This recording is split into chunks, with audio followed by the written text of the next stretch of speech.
네, 오늘 간식은 우리 21구역에서 그렇게 섬겨주셨습니다. 귀한 섬김에 감사하고, 또 내일은 특세 주일인데 특세 마지막 날입니다. 마지막까지 함께 해주시고 또 유종의 미를 거둘 수 있도록 여러분들이 끝까지 힘써 주시면 고맙겠습니다. 그리고 오늘 오전 10시부터 우리 예배당 청소가 있습니다. 여러 가지 환경을 봐서 그냥 약식으로 우리 교회 전체적인 것들을 좀 돌보고 그렇게 하려고 합니다. 오늘 가셔서 10시에 눈이 뜨시면 오시고, 또 좀 늦으시면 늦으신 대로 오시고, 저희들이 한 2시까지 정도 이렇게 예배당을 좀 돌아보려고 합니다.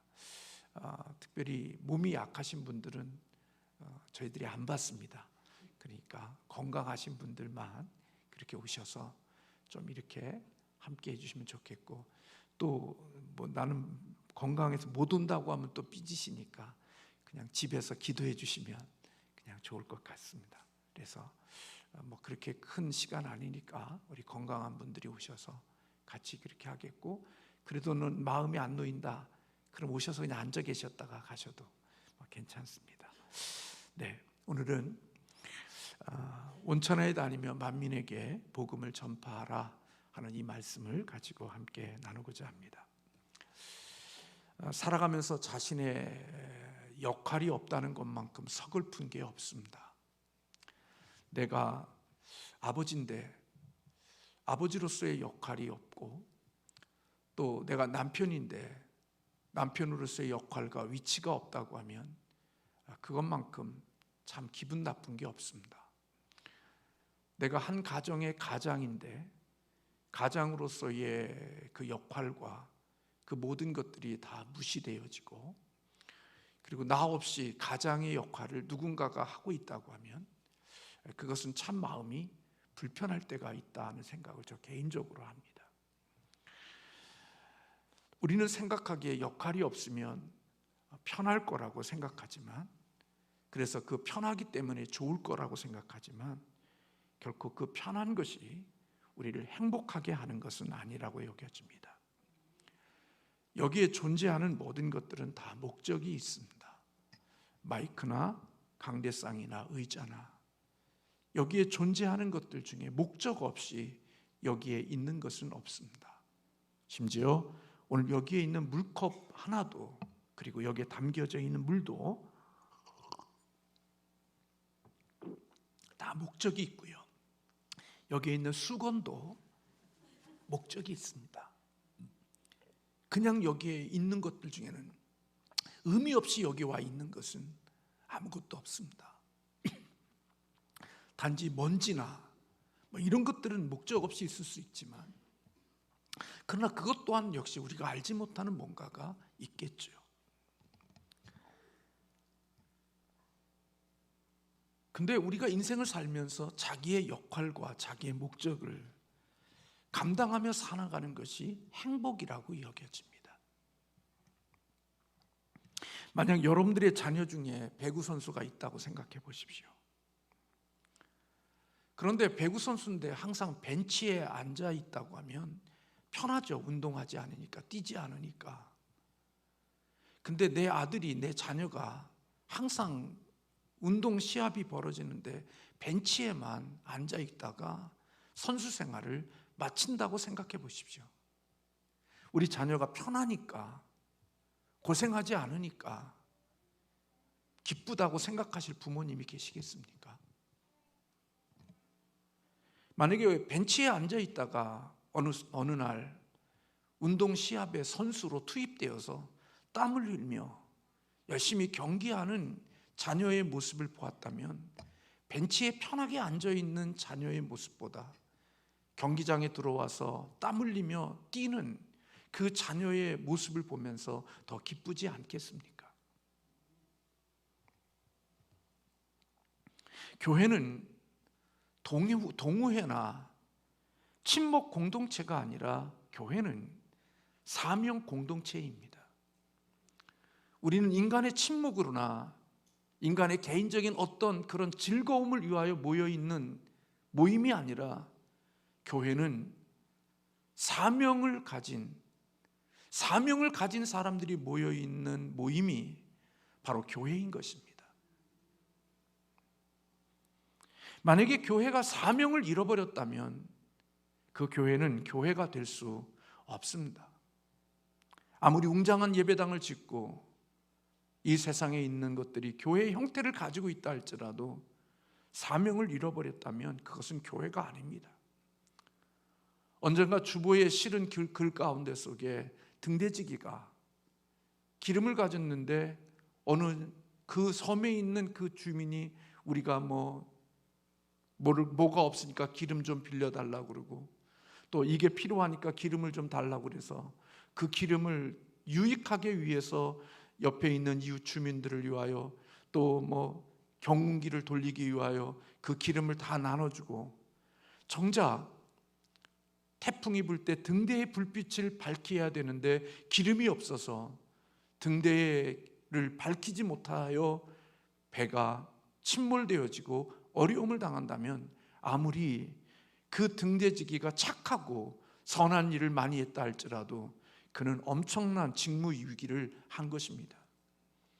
그가 선한 것이 중요한 게 아니라 그 기름은 거기에 쓰는 것이 아니라 등대의 불빛을 밝힘으로 말미암아 태풍과 어려운 일을 만났을 때 배가 안전하게 도착할 수 있도록 해주는 그 역할을 하는 것이 등대의 역할이고 목적인데 그 목적을 이루고 착한 일을 했다고 해서 결코 칭찬받을 일이 아니라는 것입니다. 죽음에서 부활하신 예수님은 그의 제자들에게 나타나셔서 그들이 앞으로 해야 할 사명을 분명히 선포하셨습니다. 그들이 해야 될 사명이 무엇입니까? 오늘 본문의 말씀에 보면 너희는 온 천하에 다니며 만민에게 복음을 전파하라. 이것이 우리 주님께서 부활하시고 부활을 목격한 제자들에게 주신 사명이고 명령입니다. 복음을 전파하는 것, 그게 제자의 사명이고 주님의 부활을 목격한 사람들이 맡은 임무라는 것입니다. 복음은 기쁜 소식이지요. 왜 기쁜 소식이 될 수 있습니까? 이 십자가와 그리고 그 십자가의 도가 세상 사람들에게는 미련하고 어리석고 멸망해 보이는 그런 것인데도 불구하고 그것이 우리에게 기쁜 소식이 될 수 있고 복음이 될 수 있는 것은 우리의 죽은 죄와 사망으로 죽은 우리를 살리실 수 있는 능력이 복음 속에 있기 때문에 복음은 기쁜 소식이 될 수 있는 것이죠. 인간의 그 누구도 해결할 수 없는 죄의 문제, 사망의 문제, 이 문제를 해결할 수 있는 유일한 것이 바로 복음, 십자가입니다.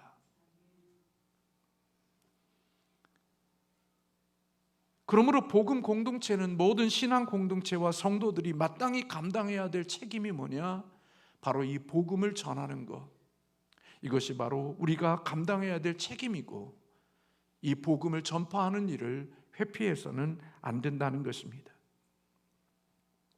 우리가 이곳에 존재하는 것, 그것 또한 역시 궁극적인 목적은 우리를 구원하신 예수님을 증거하기 위하여 우리가 이곳에 모여 있는 것이라는 겁니다. 바울은 고린도전서 1장 17절에서 그리스도께서 나를 보내심은 세례를 베풀게 하려 하심이 아니요 오직 복음을 전하게 하려 하심이로되 그렇게 고백했습니다. 그리스도께서 자신을 보내신 이유가 다른 것이 아니라 복음을 전하게 하기 위하여 그리스도가 자신을 보냈다고 바울은 그렇게 고백하고 있습니다. 그렇기 때문에 복음 전도는 온 교회가 힘써 행해야 할 의무이자 성도들이 각자마다 감당해야 될 모든 성도들의 책임인 것입니다. 왜 우리가 복음을 전해야 합니까? 우리가 전하는 복음을 듣고 구원받는 자들이 있기 때문에 그렇습니다. 오늘 마태복음 16장 16절에 있는 말씀을 보면 믿고 세례를 받는 사람은 구원을 얻을 것이요 믿지 않는 사람은 정죄를 받으리라 그랬습니다. 우리가 전하는 복음을 듣고 그 복음을 믿고 세례를 받는 사람들은 구원을 얻지만, 우리가 전하는 복음을 듣고 믿지 않는 사람들은 결국 그들은 정죄를 받아 하나님의 심판 가운데 떨어질 것이라고 말씀하고 있습니다. 다시 말하면 우리가 전하는 복음이 때로는 쓸데없고 헛된 것처럼 보일 수 있을런지 모르지만, 우리가 부족한 우리들이 전하는 복음을 통하여 구원받는 사람들이 있다는 겁니다. 그러므로 참된 복음을 전하는 것은 우리 그리스도인들이 이웃을 사랑하는 가장 큰 행위이고, 이웃을 위하여 줄 수 있는 가장 사랑의 선물이라고 말씀드릴 수 있는 것입니다. 우리는 복음을 전하는 것과 그리고 그 복음을 전한 것 때문에 회심되어지는 것을 일치라고 같은 거라고 생각하기에 우리는 복음 전하는 것을 주저합니다. 그러나 복음을 전한다고 해서 모든 사람들이 다 구원을 받는 것은 아닙니다. 결과를 만드는 것은 우리가 결과를 만들어낼 수가 없습니다. 저나 여러분이나 복음을 전하는 것뿐이지 그 복음이 결실을 맺는 것은 우리가 하는 것이 아니라 그 역할은 우리 주님께서, 우리 하나님께서 하시는 것입니다. 하나님이 낳으셔야, 하나님이 그 생명을 거듭나게 해야 내가 복음을 통하여서 그 영혼이 거듭나는 것입니다. 그러나 그가 거듭나기 위해서는 누군가가 복음을 전하는 자가 있어야 되는 것이지요. 씨 뿌리는 자와 물 주는 자의 역할이 각각 다르지만, 그러나 결국 열매 맺게 하시는 분은 하나님인 거지요. 내가 수고한다고 해서 다 열매 맺어지는 게 아니라 어떨 때는 내가 수고를 해도 열매가 없는 경우들이 있을 수 있죠. 일평생 무슬람에서 평생의 사역을 하며 복음을 전했지만 한 사람의 회심자도 얻지 못한 선교사가 있다고 하면 과연 그 선교사는 복음을 전하는 일을 하지 않은 것이라고 할 수 있을까요? 그렇지 않습니다. 일평생 동안 무슬림에 가서 무슬림에게 복음을 증거해서 회심자가 없다 할지라도 그는 복음을 전파하는 일을 하지 않은 게 아닙니다. 우리의 몫은 예수 그리스도의 복음을 전하는 것이 우리의 몫이고 우리의 역할일 뿐입니다. 그리고 그 복음이 결실을 맺고 그 복음이 사람들을 변화시켜 예수님을 믿는 자리에 나오게 하는 것은 누가 할 일이냐? 그것은 하나님이 책임지실 일인 것입니다. 우리가 복음을 전했는데 그가 예수를 믿지 않는다, 그건 우리의 책임이 아닙니다. 내가 최선을 다해서 하나님의 맡겨주신 복음을 증거했을 때 그 증거했음에도 불구하고 그가 그 복음을 받아들이지 않는 것은 우리의 몫이 아닌 것입니다.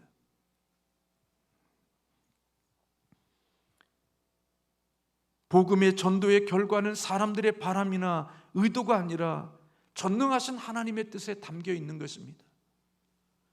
우리가 복음을 전하는 것이 교회를 키우고, 복음을 전하는 것이 우리가 성도들이 많아지면 담임 목사에게 돌아올 몫이 많기 때문에 복음을 전하는 것이 아니라, 복음을 전하는 이유는 하나님 나라가 확장되어지고 하나님 나라가 커지기를 위한 큰 그림을 가지고 복음을 전하는 것입니다. 언젠가 제가 들은 말씀 중에, 언젠가도 그런 말씀 드렸습니다마는, 목사님이 전도하고 열심히 복음을 전하자고 그러니까 그 교회 선생님, 그 권사님이 그런 얘기를 했다고 그래요. 누구 좋으라고 전도해요? 그 권사의 마음속에는 교인이 많아지면 목사가 대접받고 목사가 몫이 커지니까 목사 좋으라고 우리가 전도해요? 병든 영혼이죠.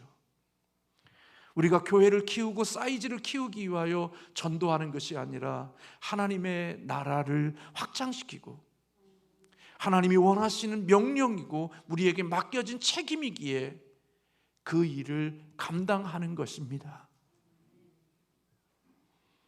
그래서 우리 교회에 나오지 않는다 할지라도 우리가 그렇게 복음을 전하여 그 영혼이 주님을 만났고 거듭 구원받은 거라면 그것은 우리 교회에는 도움이 되지 않았다 할지라도 하나님 나라에는 하나님이 기뻐하시는 일이 되었기에 우리 주님이 기뻐하실 수 있는 일이 되어지는 것입니다. 그렇다고 꼭 여러분들은 우리 교회 안 나와도 된다, 옆에 교회 가라, 교회를 사랑하는 사람의 마음과 영혼을 사랑하는 사람이라면 꼭 그렇게만은 하지 않죠. 내가 전도한 영혼은 내가 돌보고 싶고 내가 낳은 영혼은 내가 양육하고 싶은 마음이 우리의 마음속에 있기 때문에 내가 전도한 영혼은 우리 주님의 몸된 교회에 와서 내가 돌보고 내가 케어하고 내가 그를 세우고자 하는 마음이 있기에 그런 마음으로 주님께 인도하는 모습들이 우리의 마음속에 있지요. 그래서 일시적인 좌절과 실패가 있지만 그럼에도 불구하고 담대하고 끈기 있게 복음을 전하는 것입니다. 그래서 바울은 디모데후서 4장 2절에서 너는 말씀을 전파하라, 때를 얻든지 못 얻든지 항상 힘쓰라고 말씀하고 있는 것입니다. 때를 찾고 다니다 보면 한 번도 복음을 전할 기회가 없을 수 있죠. 가장 좋은 때, 가장 안전한 때가 되면 방아쇠를 당기려고 생각하고 살지만 언제 그렇게 완벽한 때가 있나요?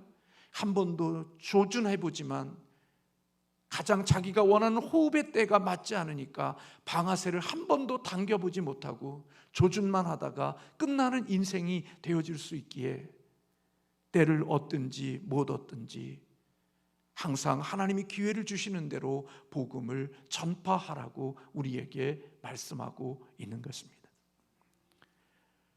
부활하신 주님은 모든 교우들이 이 명령에 순종하기를 원하시는 거예요.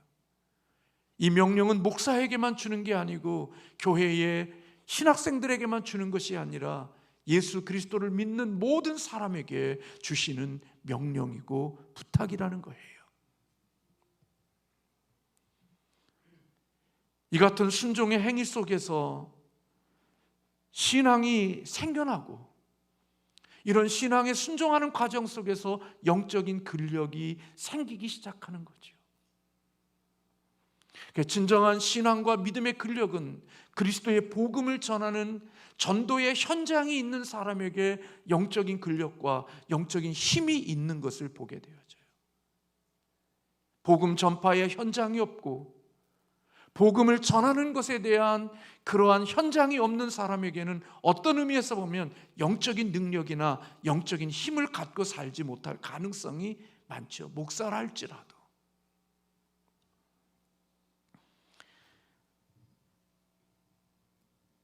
나의 신앙생활과 우리 교회의 구조를 한번 깊이 돌아보는 시간이 되었으면 좋겠습니다. 오늘 교회와 성도가 성장하기 위해서는 외적인 성장의 요소와 내적인 성장의 요소가 있다고 그래요. 이 한 장의 그림 속에 우리는 이 목회와 우리 교회의 개인적인 신앙 삶의 모습들을 좀 찾아볼 수 있을 거예요. 외적으로 교회가 내 개인의 신앙이 성장하기 위해서는 전도가 되어져서 예배와 설교와 교제의 삶이 있어야 되는 거죠. 내가 예수님을 만났다면 하나님을 예배하는 참된 예배자가 되어서 영감 있는 예배자로 서야 되는 거죠. 그리고 하나님의 말씀을 통하여서 영적인 양식을 공급받고 하나님의 말씀 속에서 우리의 삶이 변화되어져 가는 은혜들이 있어야 되죠. 그리고 그들이 믿음의 공동체 안에 들어가서 서로 그리스도 안에서의 진정한 교제와 사귐이 그들 가운데 속에 있어야 되죠. 이런 외적인 어떤 이런 보이는 이러한 것들이 있은 다음에 내적인 그런 부분이면 이제는 양육을 받아야죠. 양육은 가정에서 부모가 자녀를 양육하는 것처럼 젖을 먹이는 것처럼 개인적으로 그런 모습들 속에서 양육되어지는 것이라면 훈련은 제자훈련과 그리고 마치 영적인 군사가 되기 위한 훈련을 받아야 되는 거죠. 그렇게 훈련받아서 사역의 현장 속에 투입되어져 내가 주님의 나라를 위하여 일할 수 있고 주님의 나라를 위하여서 자신의 삶을 드릴 수 있는 사역자가 되어지고 마침내는 우리 주님을 위하여서 복음을 증거하는 증인들이 되어지는 이러한 구조가 우리의 신앙과 우리의 교회의 틀 속에 있어야 한다는 겁니다. 담임 목사는 어떤 의미에서 보면 이런 것들이 되어지지 못했기에 목회의 실패자일 수 있는 겁니다. 긴 시간 동안을 세웠지만 그림을 띄워주세요. 이 구조의 이 외적인 요소와 이 내적인 이 요소의 성숙함과 성장함의 사이클이 이루어지고 있지 않았기에 목회가 성공이라고 볼 수가 없는 겁니다. 양이 많지 않고 양이 적음의 문제가 아니라 이런 그리스도인이 세워져 있지 않음이 목회의 실패라는 것입니다. 예배와 설교와 교제는 정착에 대한 문제입니다. 이건 내 개인에게 이루어지는 일입니다. 예배 드리는 것, 설교하는 듣는 것, 교제하는 것, 그건 누구를 위한 거냐? 나 자신을 위한 것들입니다. 그래서 내 믿음의 신앙을 세우는 겁니다. 내가 믿음의 사람으로 서는 일들을 하는 겁니다. 그래서 예배와 설교와 교제, 이것은 받는 단계입니다. 예배도 우리가 드리지만 실질적으로는 우리가 예배를 하는 것, 설교하는 것, 교제하는 것 다 공급받는 단계입니다. 그 다음에 양육과 훈련, 이것도 다 나를 성장시키는 일인 것이죠. 그렇기 때문에 이런 것들은 어떤 의미에서 보면 나의 필요를 채우는 것들이기에 오늘 설교, 교제, 양육, 훈련, 이것은 누군가가 나에게 공급해 주는 것이고 나는 받는 입장에 있는 것입니다.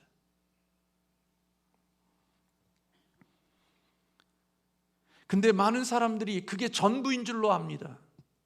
주일날 예배 드리는 거, 그게 신앙생활의 전부인 줄로 알고, 내가 하나님 앞에서 설교 듣는 것, 그게 신앙의 전부인 줄로 알고, 거기까지가 믿음의 전체인 줄로 알고 삽니다. 근데 여러분, 그것은 한 사람의 구원받은 사람으로서 겨우 걸음 하나 뛰는, 걸음걸이하는 어린아이로 보면 이미 뭐라고 그래요? 한 발자국 뛰는 그런 단계에 불과한 것입니다.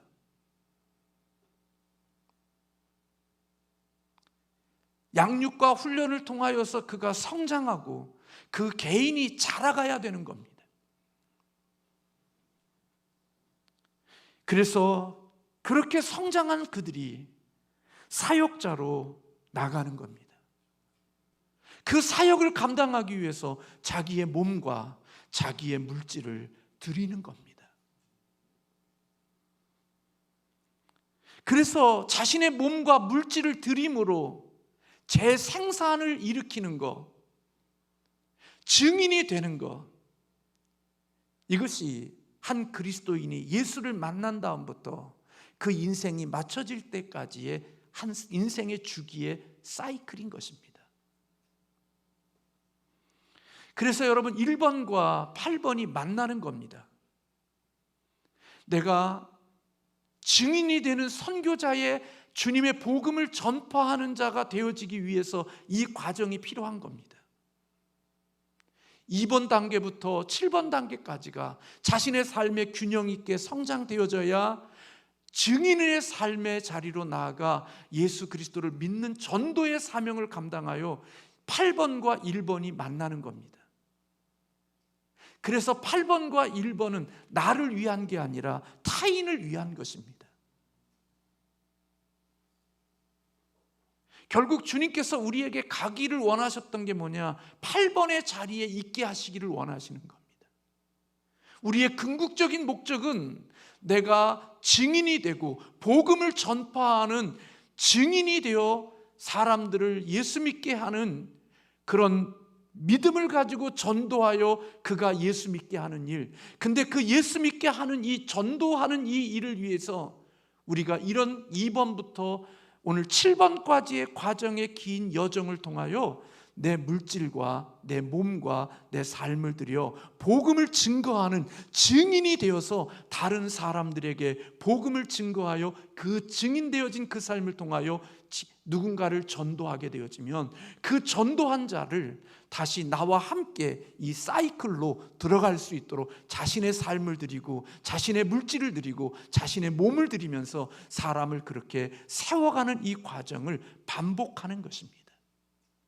그래서 내가 전도한 사람이 예배와 설교와 교제와 양육과 훈련과 이런 과정을 통하여 또 하나의 사역자가 되어 그가 또한 증인이 되어 그가 또 세운 사람이 또 전도하여 세운 사람이 나와 같은 제자를 또다시 만들어내는 이 사이클이 교회 안에 있어야 되는 것입니다. 이게 주님이 우리에게 원하신 그림인 것입니다.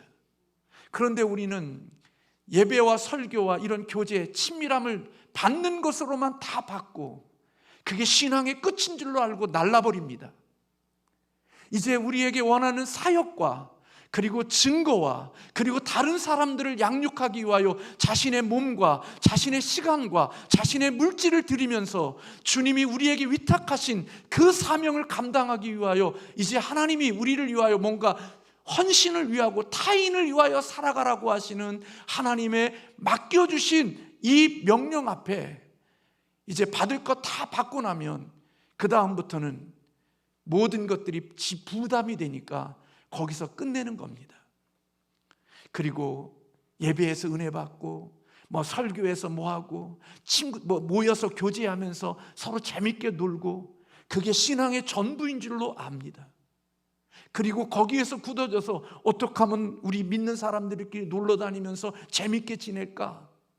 우리 기관에서 모이면 어디 가서 어떻게 하면 재밌게 놀고 즐겁게 즐길까? 이것이 모든 것의 마지막이라고 생각하기 때문에 그 뒤로부터는 병들어 가는 겁니다. 썩어져 가는 겁니다. 자기 자신을 위하여 끊임없이 공급하는 그것이 내가 회비를 내도 나를 위하여 주님께 뭔가를 드려도 나 자신을 위하여서 내가 낸 건 내가 먹고 내가 즐기는 것이 목적이 되어져서 모든 것들이 주님을 위하여 드렸지만 그 드린 게 타인을 위하여 복음을 증거하는 일을 위하여 영혼을 살리는 일을 위하여 우리가 드린 것들이 쓰여져야 된다는 인식이 없고 내가 드린 건 내가 먹고 내가 즐기는 것이 그게 전부인 줄로 알고 교제하고 친교하는 것이 그게 모든 것의 마지막인 줄로 알고 삽니다. 근데 그것이 아니라 그 과정이 우리를 위하여 성장하고 양육하는 이 과정을 통하여 궁극적으로 나가고자 하는 것은 바로 내게 주신 하나님의 이것들을 가지고 다른 사람들을 또다시 세우고 살리는 일을 위하여 하나님이 우리를 보내셨다는 인식이 우리에게 있어야 되는 겁니다. 그러니까 복 받았다고 하는데 도망가는 거예요. 왜요? 이제 복 받은 다음부터는 해야 될 일이 뭐냐? 내가 공급받았으니까 이제는 줘야 되잖아요. 내가 물질로 줘야 되고 사랑을 줘야 되고 그러는데 나는 그런 거 하기 싫은 거예요. 그러니까 받는 것으로 끝나는데 교회가 자꾸 시간이 지나고 직분도 받고 내가 하나님을 위해서 뭔가 이제 해야 될 일이 있는데 자꾸 그것이 예전에는 내가 받는 위치에 있을 때에는 아무런 부담이 없었어요. 근데 이제는 내가 뭔가 줘야 되는, 나누어야 되고 타인을 위하여 해야 될 내 뭔가 역할이 주어질 것 같으니까 그 다음부터는 부담스러운 거예요. 그 부담되지 않는 것으로 도망가 버리는 거예요. 근데 여러분, 그 사람은 주님 앞에서 받을 상이 없어요. 예배 드리면서 은혜 받고 저나 여러분들이 교제하면서 즐겁고 그건 오직 누구를 위한 거냐? 나를 위한 거였어요. 누군가의 헌신과 누군가의 희생을 통하여 내가 그렇게 큰 거예요. 이제는 내가 장성해서 장가가고 시집가서 이제는 내가 어떤 삶의 영향력이 있으면 이제부터는 힘든 부모를 섬겨야 되고 내가 이제는 반듯하게 섰기에 약한 어떤 역할을 위하여 내가 짐을 져야 되는 위치에 있어야 되는 거예요. 하나님이 그 사이클을 우리에게 주신 거예요.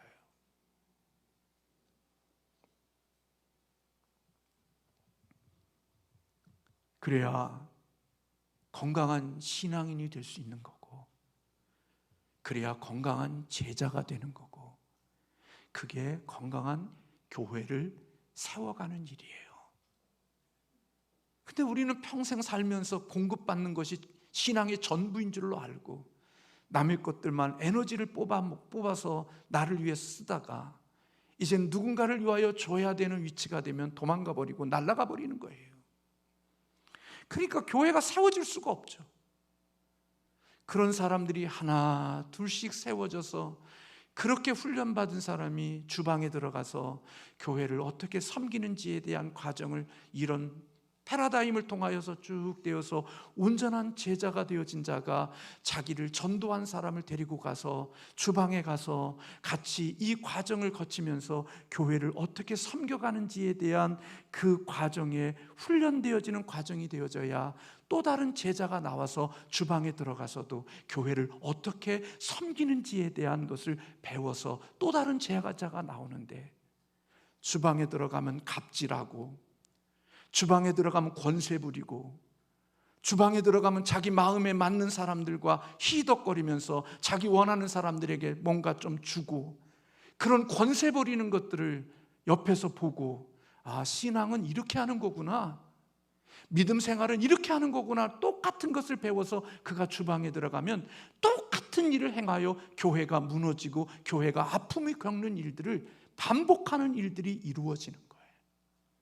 근데 온전한 제자가 되어서 구역장이 영혼을 섬기는 것, 목사가 영혼을 섬기는 모습을 잘 보여줌으로 그들이 또 다른 제자가 되어 또 다른 복음을 전파하여 그를 예수 믿게 해요. 그가 이런 과정들을 통하여 또 하나의 제자가 만들어져서 그런 제자들이 10명, 20명 그렇게 되어진 교회는 받는 것으로서 300명, 그것도 어렵지만 200명 되어진 교회보다 이런 제자가 되어진 20명의 교회가 훨씬 더 주님의 영광과 주님의 기쁨을 위해서 일할 수 있는 교회가 되어진다는 거예요.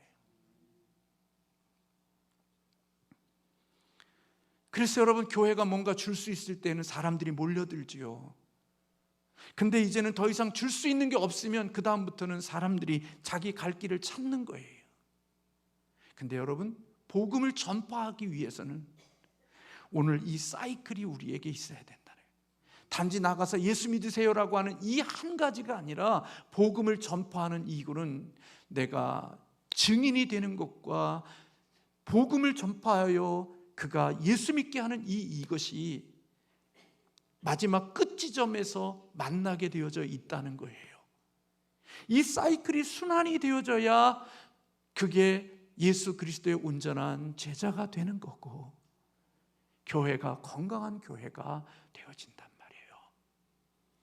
그러니까 예수 믿으면서 끊임없이 자기에게 집중되어 있고, 저나 여러분이나 나 예수 믿고 복 받고 잘 되고 성공하고 그런다고 하는데, 이제는 주를 위해서 뭔가 해야 될 일이 있는데 그거 안 하는 거예요.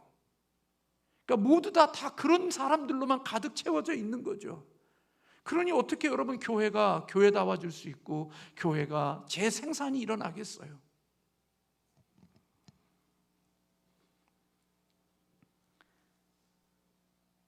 사랑하는 성도 여러분, 부활의 목격을 목격한 주님의 사람들이 해야 될 일이 바로 그런 거라는 거예요.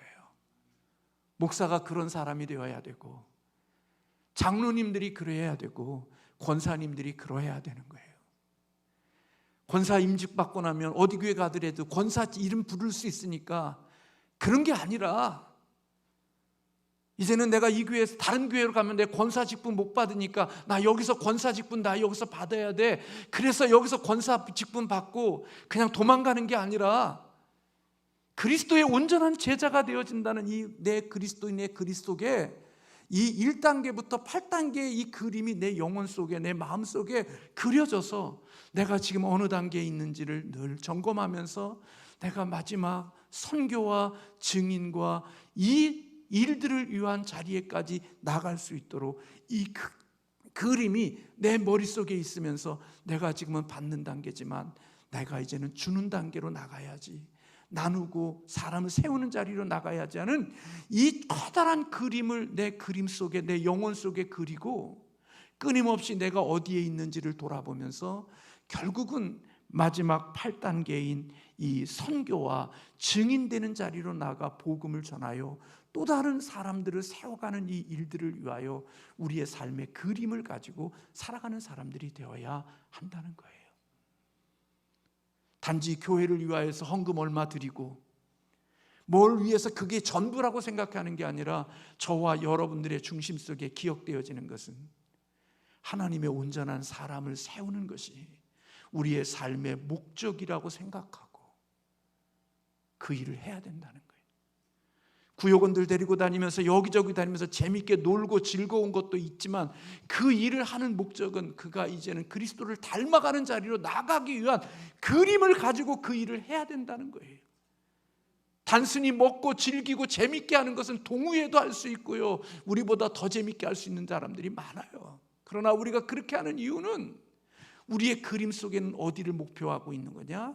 그리스도의 온전한 제자로 세워지는 그 자리까지 이르게 하기 위하여 내가 힘쓰고 애쓰고 수고함으로 그가 그런 제자가 만들어져서 그가 어디에 보내든지 그도 또한 역시 나와 같은 제자를 만들 수 있도록 훈련하는 이 과정의 시스템을 통하여서 교회가 한 사람 한 사람씩 그런 사람들이 세워지는 것을 그림으로 두고 살아가는 성도들이 되어졌을 때 그들이 10명이든 20명이든 하나님이 기뻐하시는 교회가 될 수 있다는 거예요.